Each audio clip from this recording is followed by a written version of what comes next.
What's up, you guys? Sean Ross Sapp. Welcome to Fightful, here with a name you know. How could you not know him? He is the now former TNA Digital Media Championship. And I guess you could argue that the championship is sort of former in a sense. It's PCO. How are you doing, first off? I'm doing great. What about you? I'm doing good. This is going to be an interesting conversation. I know very little about the direction of what we're talking about, but you did agree to speak with us because you have been a very popular topic of conversation. You appeared on GCW's show and smashed the digital media championship belt of TNA's, of which you held. People in GCW said that they didn't know that it was going to go to that extent. What Uh, can you tell us about what led up to this moment and why exactly this happened? well, exactly. I'm going to take, of course, I'm very upset at TNA's new management, but I got to take full responsibility because I should have seen of the red flags before, and I should have asked for my um, whatever, just get off my contract and just just ask them to release me, ask for my release. And I felt like I was in my comfort zone a little bit because this TNA roster was the best dressing room that I was part of, the best roster. I mean, as far as like no backstabbing, no crazy pranks, or I've heard a lot of people it talk was about how very great that locker room was. Yeah. such a nice locker room. And then the production team, like they're specialists on skating on thin ice. They do miracle with little, So I like them a lot. And creative wise, like creative team, I got along good with everybody. Actually, in 2024, I had the most wins on pay-per-views with Jordan Grace and Moose with 9 wins. So that was the end of 2024. That sounds crazy, thinking that now I'm sitting here talking to you without a contract with TNA. That's pretty out of the ordinary, right? Yeah. So I go back to Slammiversary because I was trying to cut a promo after I smashed that belt with the sledgehammer, and they were trying to take it away from me. So I said I've sold out the biggest house in TNA history. I wanted to say the Anthem history. So since Hulk Hogan in 2012, that was the biggest house. Now, if you go ahead now today and you say TNA has biggest their biggest house in Dallas. I don't think it was in Dallas on the same night of the 19th of January. Well, it's been announced it's a partnership with WWE. So from now on, I think all the houses, if they grow bigger, it's WWE. It's not anymore TNA. It's been announced that they have a deal for 3 years. So I go back to Slammiversary, and every day I'm fighting with the new management about going from 2,000 people to 4,000 people. And I cannot understand, the building costs you the same, the security costs you the same, the talent, the flight, the hotel. You can only increase your revenue. So I could not understand this. Why aren't we going to 4,000? And they would come up with all kinds of excuses like, usually when we get a great start, it flattens out. Usually this, usually that. Wrestlers, when they promise a sellout, they always do, but they never do. They always do promise, but they never come across with the result. So, because I have to go back before Slammiversary when we booked the arena and we booked the date. I was in the office and I promised them. I said I shook their hands. I looked at them in the eye and I gave them my word that it was going to be a sellout. So after the first day that the tickets were on sale, we had like over 800 tickets sold, and I said we'll see how it keeps going, but it was keeping growing. And when the timing was right, I felt to say we're going to 4,000 people now to the full arena. Now they were worrying about the Sunday. What if Sunday we don't have nobody? And I had to fight for the Sunday on top of selling out the Saturday now. So it was always a fight. So they were saying, when we get more tickets sold on the Sunday, then we're going to open up. But by the time you open up, you lost the buzz because it's a timing for everything. And the timing was right, not because I told them the timing was right, because I was here doing every radio shows, TV shows. I was taking the pulse of how the people felt, and I knew when was the right timing to say we're going full house now. That was going to create an excitement, an extra excitement, and they might have waited like another 3 weeks after I was telling them to go full house because they were worried about Sunday. So uh, all I would know that the pulse and everything. We went to the Alouette games, which is the football here, and we were doing something with the mascot just before the game, and it was on TV. And I remember I was talking with the PR guy at TNA, and he said you cannot clothesline the mascot. And I told him, yes, I do clothesline the mascot because I've been working with the Alouettes for a long time. I know Yeah. that touche. No, he said, you're going to turn heel if you do that. I said, no, I know my market, believe me. And I swear Uh, to God, Sean, when I clotheslined and I took off his head almost, that mascot, the whole stadium started to chant PCO, PCO. I And love it. that was the greatest feeling ever because I was telling him, I know the market here. It's different Yeah. from the other markets, you know? So from the buzz at the Alouettes game, because it was like a lot of people there, like 20,000 people, I knew that we would have it.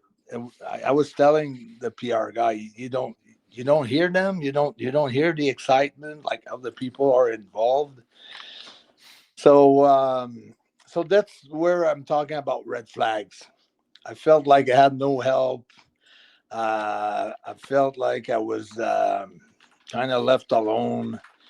And it was hard to get something. Like I asked for a budget for Yeah. radios. They said, no, we don't believe in radio anymore. We believe in social media.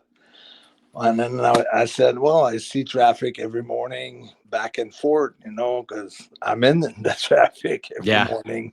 People are listening to something. So just things like that. So eventually we did the press conference. You were there. You asked me a few questions, and Yep.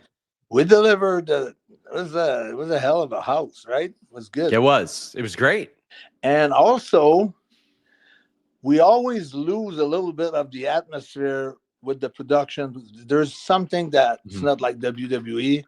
So we're losing a little bit. Like when if you're there in person, it was the double of what you could hear on Yeah. pay-per-view.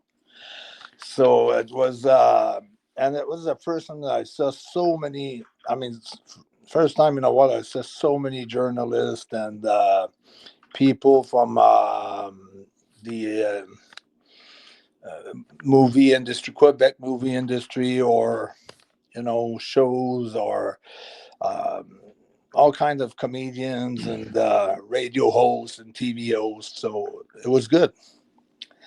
So they they acknowledged the fact that I worked hard, but it was a struggle. It was a fight every day. And when I say, "Oh, I've sold out the biggest house in TNA," I don't mean I put my name on the marquee and it's gonna sold out like that. When I said I've sold out, I meant by that I worked for it. You know, You I probably promoted had it. like 2-3 hours of sleep per night. I went all over the province of Quebec, which is big. It's probably 8 hours to cross on the one side and maybe 10 hours, 12 hours on the other side. Hmm.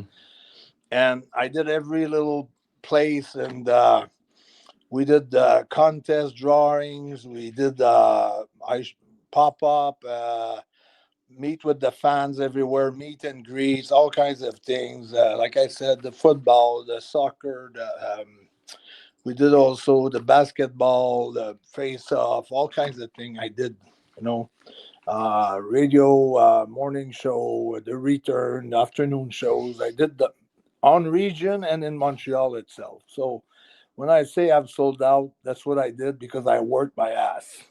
Yes. Not because I'm just a marquee name and someone can write, oh, Hulk Carl Willett said so, you know, whatever. So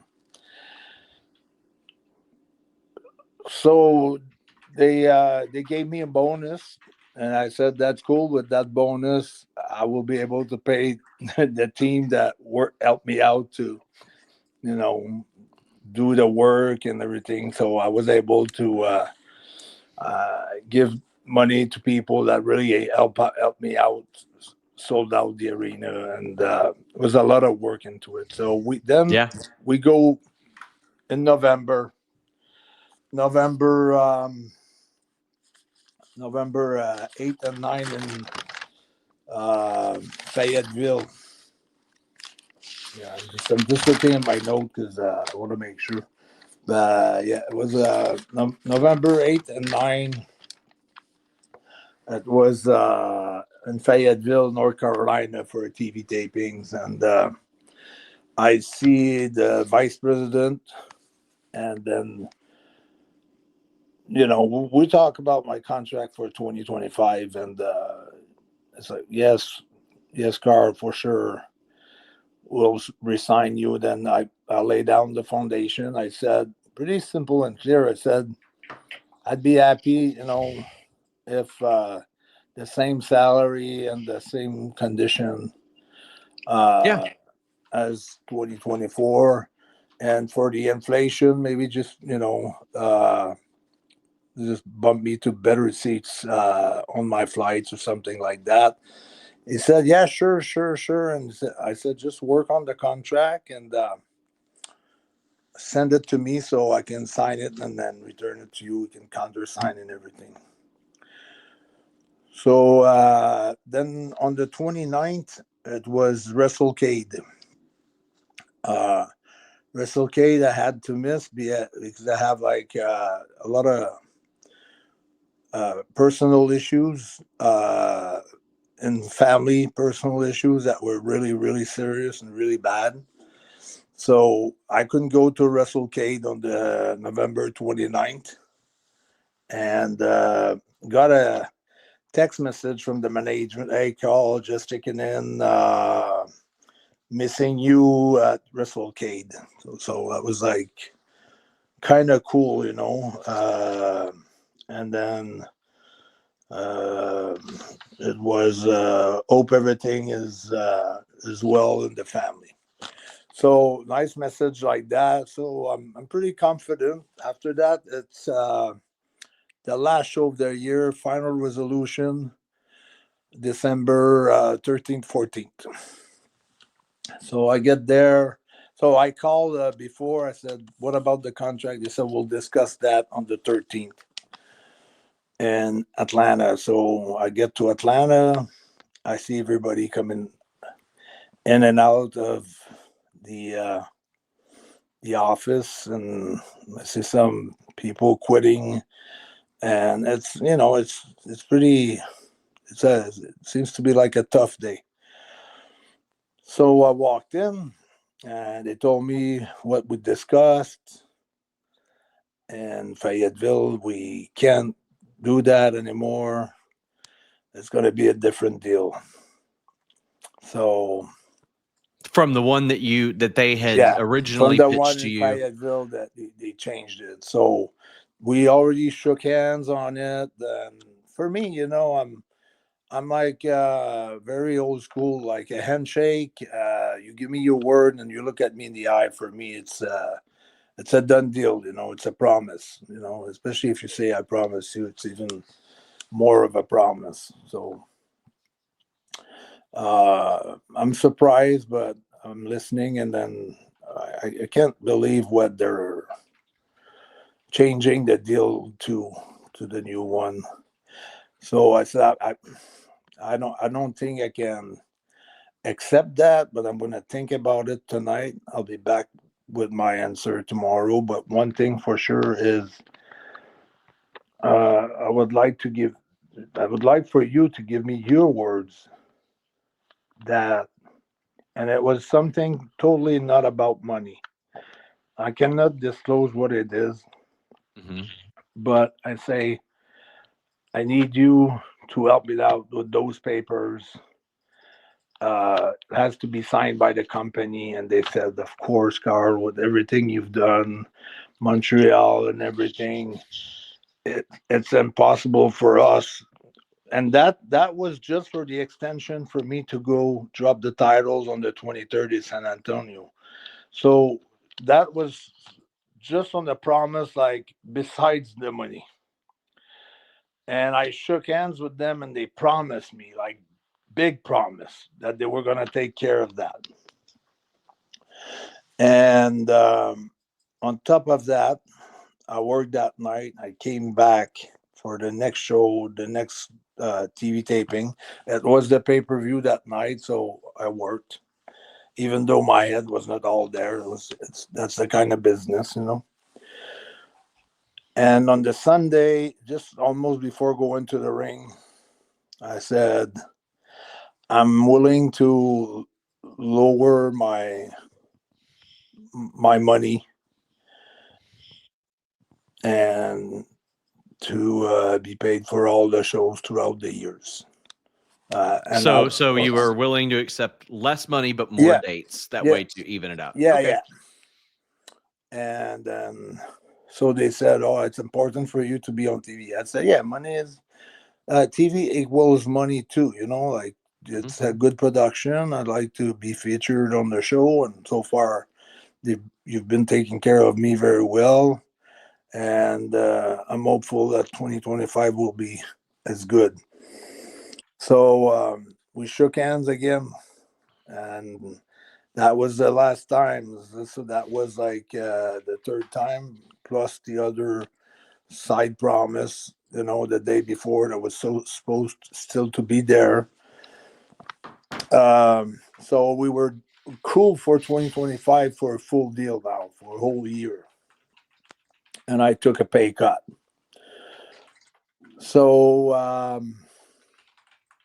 I've wrestled the main event, and I got concussed.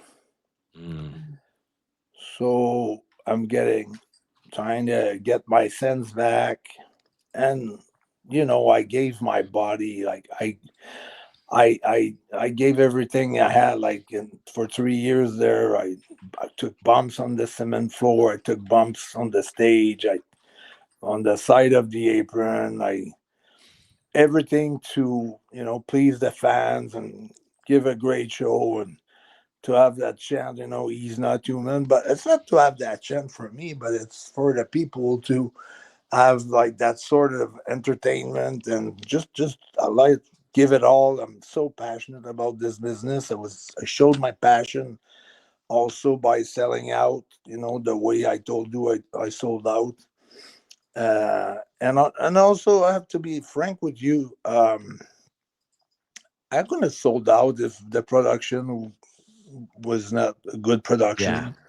I couldn't sold out if it was a bad roster, or any of those things weren't aligned with everything that I was selling, because I Yeah. was selling my name, because I've been main eventing a lot of shows here in Montreal on many occasions, like for numerous years. So I know a lot of people. I got a lot of connections.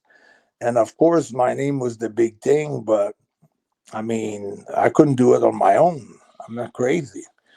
So, and it was a great show all over. Just my match with AJ Francis and me winning the titles, and everything. The whole card was great. So, got concussed. I felt from that point I was not treated well because for everything I gave, they just like kind of shoved me into the ambulance. Nobody came with me. No no assistance whatsoever. On my own. Put that on your credit card. We'll reimburse you. Like I know how much it's gonna cost. No business card to say, hey, give that address at the hospital to the Yeah, registration. So it it's gonna varies be depending on where you are and yeah, when you're yeah, yeah, seen. Yeah, yeah. it could be covered or it could be like massively expensive. Oh yeah, yeah, because that brings me to 2022. Uh had a staph infection in Florida and they never paid a dime on it. I spent 4 days at the hospital for a staph infection because I did a fight in the desert of Nevada against Eddie Edwards where we're fighting on the rocks and it's a stiff desert over there. There's a lot of rocks. There's not that much sand. It's a hard ground, and we didn't have any props. Like we're fighting right on the rocks, right on the soil there, which is like I scratched my elbow on a rock, and I got infected by a staph infection, and it did cost me a lot of money, and the company never paid a dime for that. Mm. So now I'm like I don't want to go to the hospital if I feel like I'm not gonna be covered by the company. I feel like I'm gonna it's gonna cost me money again, like it Yeah. did in Florida. And another time before, I did a dive through the ropes and I banged head with Jake something, and I got like opened up, but I felt like I finished the match. I did my moonsault, everything worked out good. Me and Jake, we talk and everything. Physician of the company came up to me, says you need to go to the hospital for stitches, and I told him no, I don't need to go to the hospital for stitches. I said just put super glue. I've been putting super glue for the last 4 years.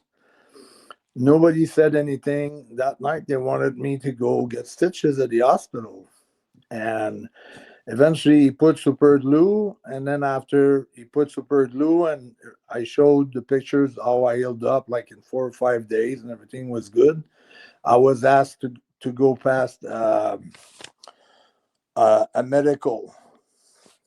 Why Jake didn't have to go past a medical, but myself because I had needed like stitches, I needed a medical. So that's things were starting to go kind of wrong. So then they shoved me into because I was trying to get back to my sense and relax a little bit, and they were pulling on my luggage and let's go get in the ambulance, and then I got in the ambulance. So I did everything on my own. I went through the CAT scan gimmick, and I guess while I was laying there, they checked everything. So came back, everything was positive, everything was good. Like they checked my cervical, my head, my neck, and my spine. Came out like clear, and doctor said everything's good, and you can go back to work tomorrow. So I sent them the result by text message. Took a picture of the report, of all the reports, and I sent it to them. And Never thought of anything about that after that. Went home. So December 19, I got a text message. Are you free for a Zoom call at 3 p.m.? So I got on the Zoom call at 3 p.m. and they said under our, I don't know how they said that, our physicians, or not our, like they have one, you know, our physicians says that it's we so on discussing with our physician, we decide to pull off all the deals. There's no deal. And I said, what about my paper? Because that's, I mean, you promised me, it's like, you're not working with me. You're not letting me, after that, I went to see a neurologist in Montreal because it's in Canada with my contact. So I know everything was fine. But I just think they pulled out of the way. I don't know why, but and on top of that, they asked. Now we had the deal. Why I was going to extend if I was not taking the other deal, but now that the deal was off, they still wanted me to extend, but I had nothing in return to extend except the payoff. So why you're just telling me basically now in that meeting that everything that you're saying, that every promise that you made, everything that you promised me, now it's worth shit. Yeah. It's worth nothing. And why should I go to San Antonio now? You're breaking the deal. I'm not breaking the deal. So I booked myself on the 19th for GCW, and um, I just wanted to say something, maybe the belt. I don't know what I was gonna do, but anyways, this is how I felt at that time.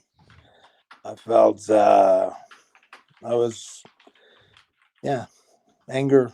I would say because I should have asked for my release right after anniversary, but you know I liked everybody around so much that I don't think I think that's the reason why I didn't ask for my release. And but I could never saw that curveball coming.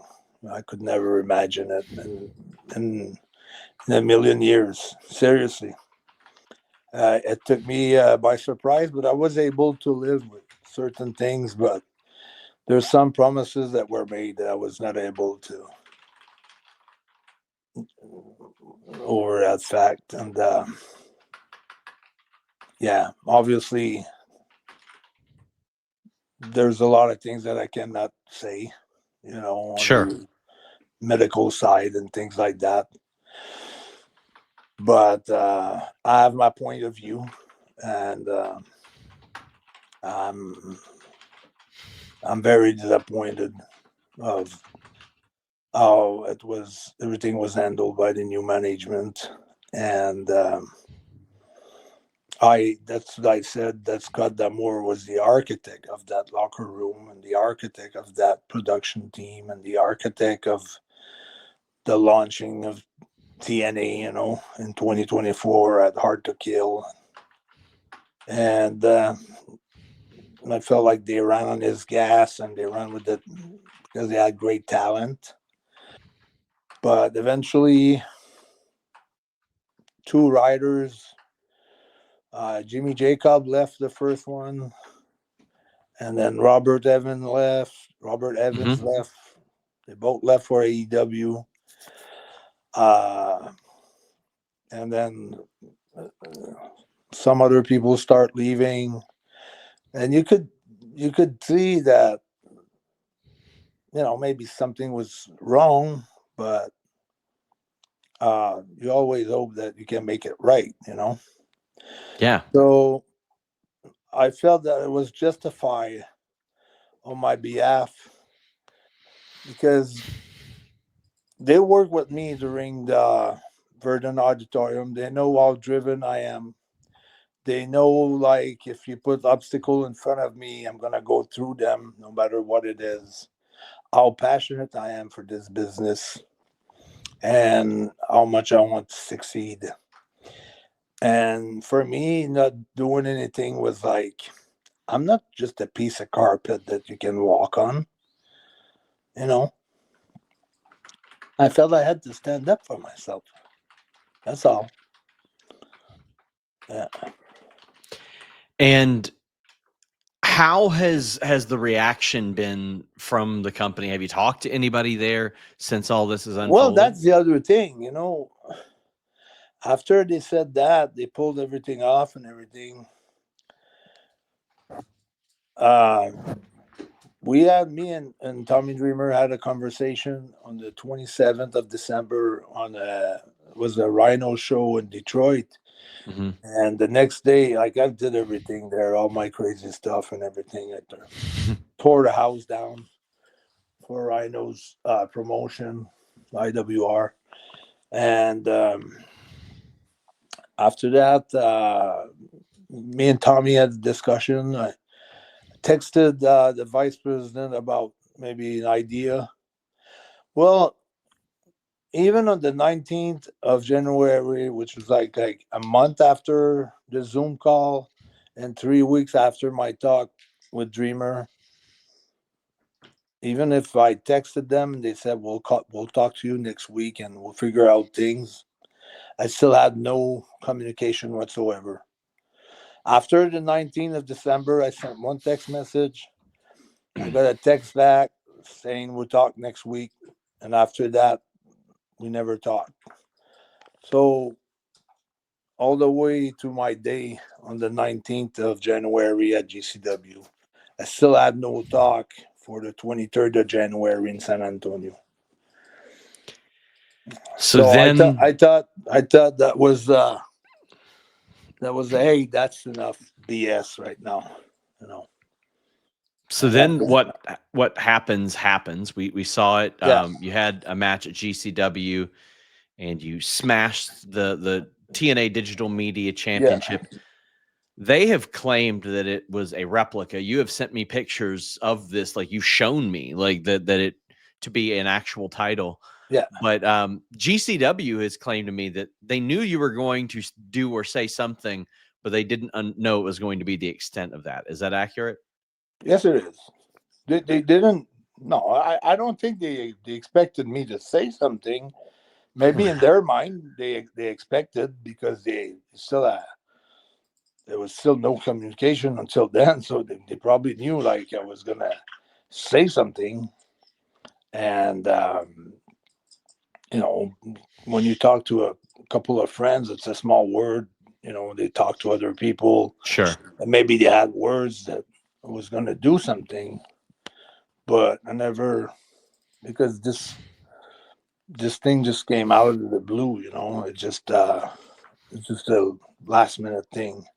I just had decided to put the sledgehammer into the belt. And because first off, when we were discussing Montreal, the international title to me was the main title that I was fighting for, because there's so much lineage into it since 1932 with Lutez, Billy Robinson, Dino Yes. Bravo, Rick Martel, Mad Dog Vachon, Abdullah the Butcher, Ku King Tonga, same guy, Samu of the Bloodline original, and on and on and on until PCO. And they were supposed to make that international title, a TNA title, and keep the lineage. And I was proud of that. And here we are, like 6 months later, they still haven't done it. And I asked them, and they said, it takes time to do those things, Carl. Okay, okay, 6 months, yeah, takes time. Okay, so they did another belt in less than 4 days for San Antonio for Stephanie to have won on the divorce. If that's all my divorce gonna cost me, the title, that's all right. It's not a very expensive divorce for someone in the business. So uh so they spin the wheels fast enough to get another one belt, another championship or another belt made in less than what, the 19th, and I was ready for the 23rd in 4 days or whatever, 4 or 5 days. It takes time to do those things, Carl. So I thought the title looked pretty good on the 23rd. So, has anybody from TNA hit you up and said, "Man, why the hell did you do that? Give us this back." Anything like that? Nothing. Not Okay. a phone call. Nothing from nobody. It's dead silence. So, hypothetically speaking, Yeah. if they did, and they said, "Okay, maybe this could end up pretty good. Maybe we could do business." How would you feel about that? Well, the trust. How can you trust now? How can you have the For sure. trust? I Yeah. mean, that's tough. It's really tough. I mean, you Like did I smash said, their championship belt with a sledgehammer. I feel like there could be some give and take there. I think that's the greatest thing, but I don't think they're smart enough to realize how good it is. I don't, because if they were smart, that would have been an angle that we could have done for real. But you know, they, anyways, I, I, I was discouraged, and I'm still. I don't think. I think they put everything on the red at the casino, on the wheel, and I think it's all on WWE now. So, and I wish them all the best. Seriously, I wish it works well for them. I mean, you can't advance in life. You can't be a victim. People don't care for victim. People like fighter. People like warriors, fighters. People that fight from under. People that never gives up. People that have a goal in mind and they keep going no matter what for it. And that's the way I'm I'm I'm I'm done, and that's the way I am, and that's the way I operate, and that's the way I will continue to operate, and refocus, recalibrate, and charge, and that's it. Mindset warrior, and he's not human. It's a French Canadian Frankenstein, this monster up, and also had like people like attacking me on drawing that house, but I explained everything, and also Mhm. people saying, "Yeah, but TNA, they gave you a platform." Yeah, but I worked my ass off for that platform. First, I worked 3 years with Ring of Honor, and then I turned. And I don't want to say that.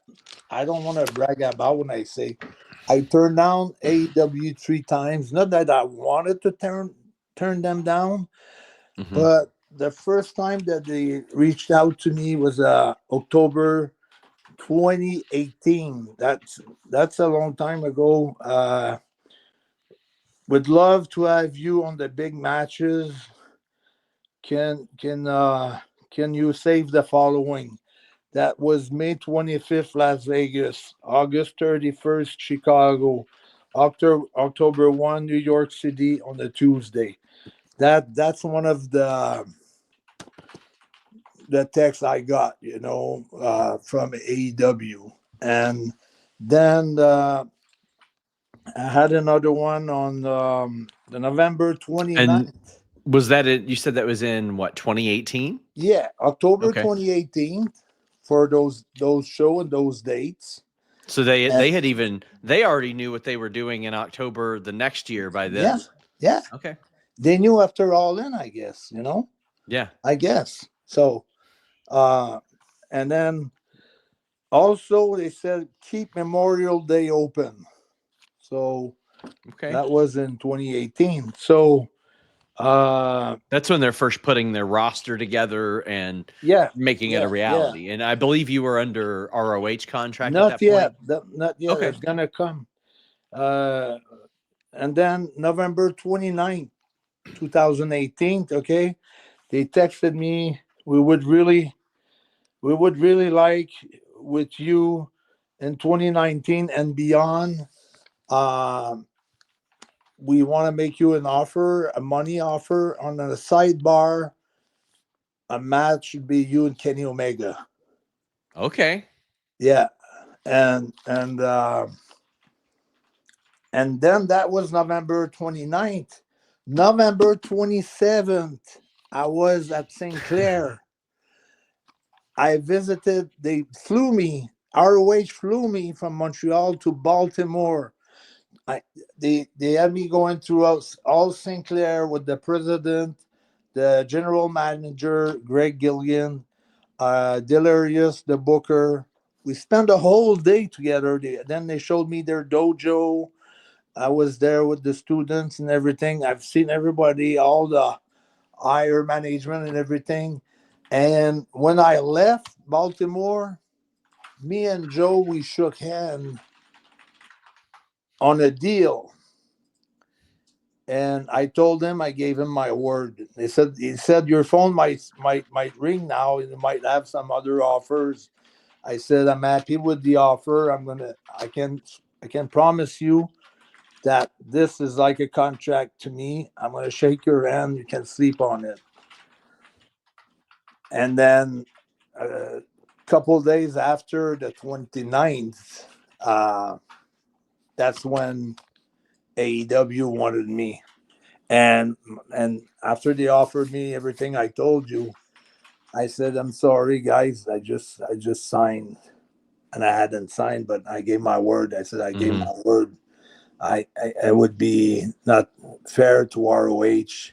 After they flew me to their office, they made me one of the greatest offer I've had in my career, and promised me tons of things on the creative side too.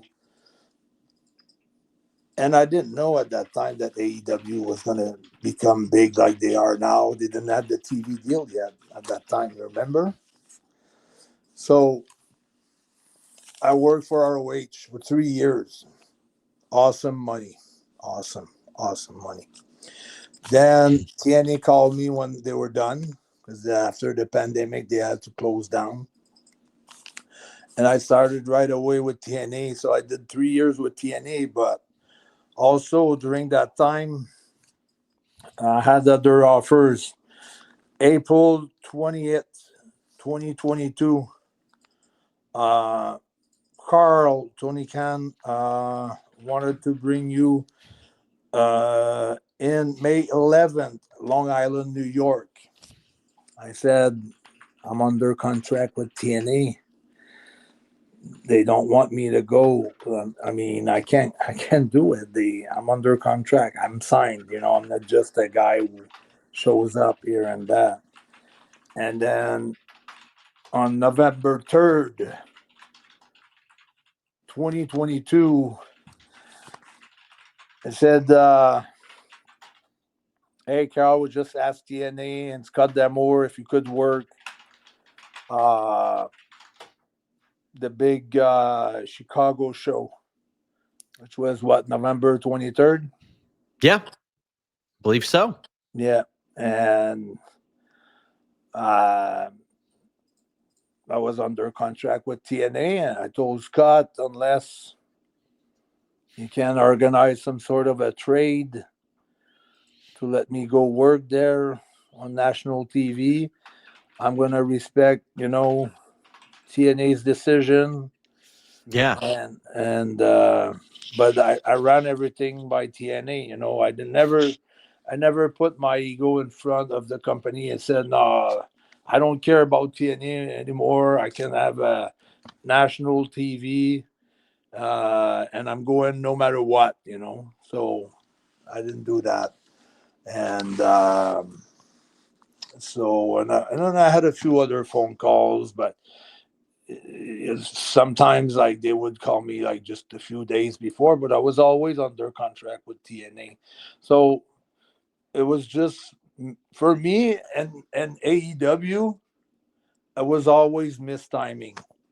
It was always not when they were ready for me. I was signed with ROH, or if they wanted me to do something, I was signed by TNA. So I was never like a real free agent. So I don't want to say I turned them down 3 times because that's not the truth. But by by the fact that I was under contract, I had to turn them down. I had no other choice, even though I would have loved that platform. You know what I'm saying? So because it was like I got attacked on Twitter again by people saying, oh yeah, that's it. He turned AEW 3 times, you know. And no, it's not like that. It's just that I couldn't. I just couldn't make it. You know, I respected TNA too much, and I had a huge respect for Scott D'Amore too. It was a different than the new management. You know, it's because it gets time to know somebody. You know, and so it took me a year to get to know the new management. I was a So little very disappointed at the end.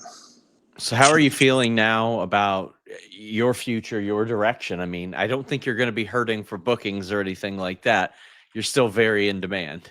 Yeah, no, like I'm leaving Friday for Dublin. I got Melbourne. I got tons of bookings, but my main thing is like um, you know, I have, and I won't mention it, but I have like 2 big dreams that I still haven't accomplished yet. Only 2, uh, and um, I'm just uh, I'm just going for it. That's it. That's it. Are you able to share what those are? Or are you going to keep those close to the vest? No, because I feel when you Okay. trying to throw it out there, Hmm. you can have some negativity. You can have like people, you know, saying things. I'd rather keep my energy for myself. I'm gonna need a lot of energy and I have to put a lot of efforts into it. It's not easy ones, you know. It's big ones, and that's my story. That's very different than the other stories. That's fair. The hell of a story. Yeah. So as we wrap up, is there anything else that you want to highlight or provide that people may not know, or anything you might want them to know? I just want them to know that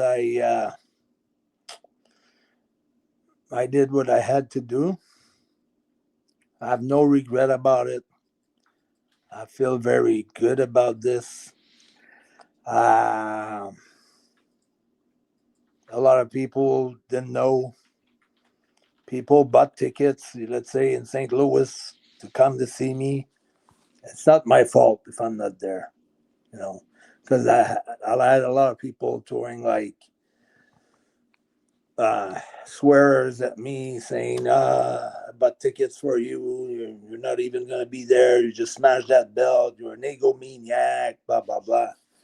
No, you don't judge anything before you know the facts, you know? So um, I feel also that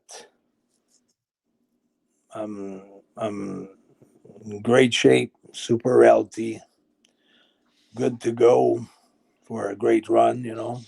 And we'll stop when we get there, not before. and also tremendous support by a lot of the fans. Yeah, I'm touched. Yeah. Well, I just want to say I appreciate you so much for being so candid and open. I mean, I know a lot of people have wanted to speak with you about this, so I want to thank you very much for giving me so much of your time and explaining in detail like your story of what happened. Yeah. Any other question that comes to your mind? I hope we covered the whole ground there. I don't want to forget anything. Um, yeah. Anything? I the one thing I would ask is like you had mentioned the staph infection.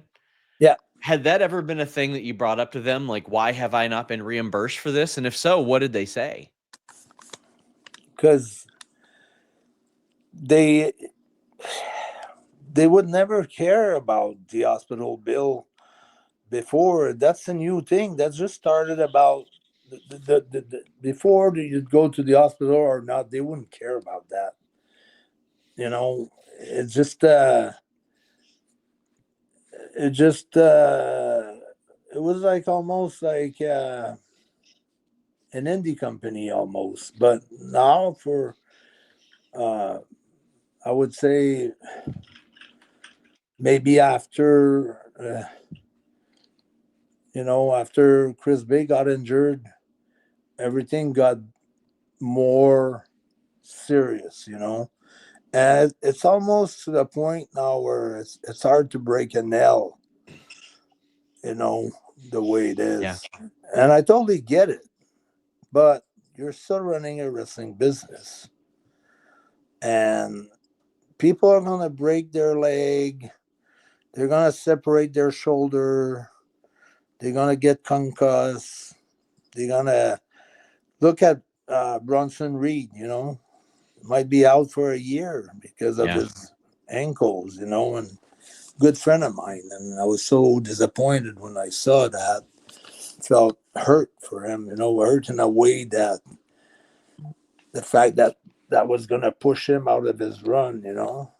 Uh, because he was having a great the run of his life, and couldn't be, uh, you know, um, worse timing for him. But there's always something good that come out of any adversity, and that's the way I look at my situation.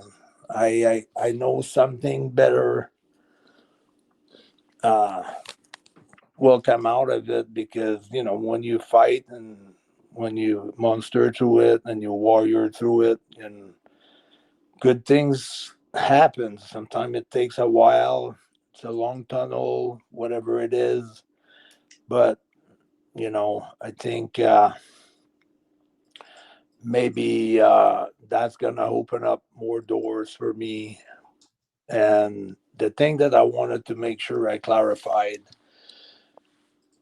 I didn't want people to think, oh, PCO was mad because before he didn't get along well with whatever Sean or Kevin. Me and Kev were buddy, and I put the little 10-second clips of his last click disc when he said me and Carl Willett were buddy now. So I did put that on my X account, on my Twitter account, just people know that even Sean, he had helped me out like in 2009 to a couple of things where he brought some ideas that I had, creative ideas. Laurinaitis wasn't there, and I remember I handed it to Sean, and he didn't put it in the garbage can. He gave it to Vince back then, and because they called me back after that, and so Paul Triple H was my when he came from WCW. Whatever I did wrong, I did. I was 25, 26 years old. I was a kid. Um, this time was different, much older, I had time to think. Uh, Even if it's not pre-planned, you have scenario A, scenario B. If you decide on the go to go with one scenario, that's because you have thought about it. You have put some thought about it into it. And just to finish, Triple H, when he came from WCW, his first TV taping, he came in. Everybody was taking more room than they actually needed, so he couldn't sit anywhere because he had no friends at all. He just came from WCW. I actually I remember I pushed all my stuff on one side and say, but buddy, you can have that seat just besides me. And then we start talking, and I think his first 3 or 4 weeks in WWE, like then when he came in 1995, we rode together a lot to a lot of shows, and we joked together, and we had a lot of fun together. So if Paul didn't like me during my big uh, uh, let's say the days that I despise pretty much more. And that time, Kevin and Sean, I was always pretty cool with Razor and Paul. But I think by the fact that they were all together, maybe it didn't help me at the end. But I think it's all water under the bridge now. And I surely didn't want this thing, me smashing the belt, to hurt my reputation with WWE, because it was nothing against them. It was all towards me not pulling out when I should have pulled out. Sure. Yeah, I think that's a very important fact. Well, PCO, I want to thank you so much. Man, that was a journey. I mean, it makes a lot of sense now because without that context, a lot of people are like, "Oh, he's just mad and smashing a title belt," and Yeah, then we get a little more detail. But I want to thank you so much for and you can being cross so over open with with us. them. You can cross over with Sure. them. I'm at ease with that. Yeah. Yeah. Any place where the people can support you? I know you've got your Twitter. PCO is not human. You've got your pro wrestling tea store. You got PCO is not human.com as well. Yeah. Well, I don't really. No, I don't think I don't really manage that much Okay. anymore. It's pretty. It was during the sale when we sold a lot of things during the Montreal event. Okay. I closed it down, I think. Now I'm on Facebook. I got 2 accounts of PCO is not human. No, PCO Pierre Carl Willette on Facebook. I got 2 accounts because every time I go with a commercial account, and if I put like whatever, I don't know, I know they close it down. Like I go up to 25,000 followers, and just for a stupid reason, they close it down. And I figured, okay, I'm going to just open up like 4 or 5,000, maximum at 5,000. Yep. And I got 2, so it's gonna be 10,000 people there. Instagram, I have. The last 2 weeks, I've been not posting a lot of things. I've been very, very busy, obviously. But I'm gonna go back to post more content. But my Instagram is, pretty strong usually.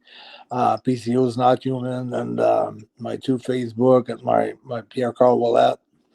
And even though my real name is Carl Willette, and Perfect Creation One covers up the Pierre who was there by WWE as Pierre. So that's why I had stacked my name beside it. So I hate it when someone calls me Pierre because That's that's not my funny. name. Yeah. So no, so I think we went around everything, and just wishing everybody all the best. And a lot of the kids sometimes when we go to the indie shows, they ask for a lot of advices, and it's always the same story. Whatever, You've been on top. You've been with the biggest company in the world. It's always the same. It's what I've just told you, and you can't be a victim, and you have to, just roll the sleeve and just fight again, and then just go for your dreams.